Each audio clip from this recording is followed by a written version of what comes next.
ناظرین گرامی، السلام علیکم ورحمۃ اللہ وبرکاتہ۔ امید ہے آپ تمام حضرات عافیت و سلامتی کے ساتھ ہوں گے۔ ایک عجیب و غریب واقعہ۔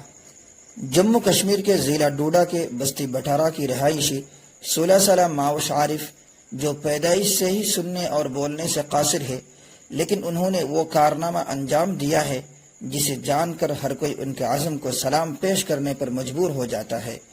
انہوں نے صرف 9 مہینوں میں اپنے ہاتھ سے مکمل قرآن شریف نقل کر کے لکھا، وہ بھی بغیر کسی استاد کے۔ قرآن کریم اللہ کا کلام ہے، یہ قیامت تک باقی رہے گا، کیونکہ اس کی حفاظت کی ذمہ داری خود اللہ رب العزت والجلال نے لیا ہے۔ اللہ اعلان کرتا ہے، اِنَّا نَحْنُ نَزَّلْنَا الذِّكْرَ وَإِنَّا لَهُ لَحَافِظُونَ۔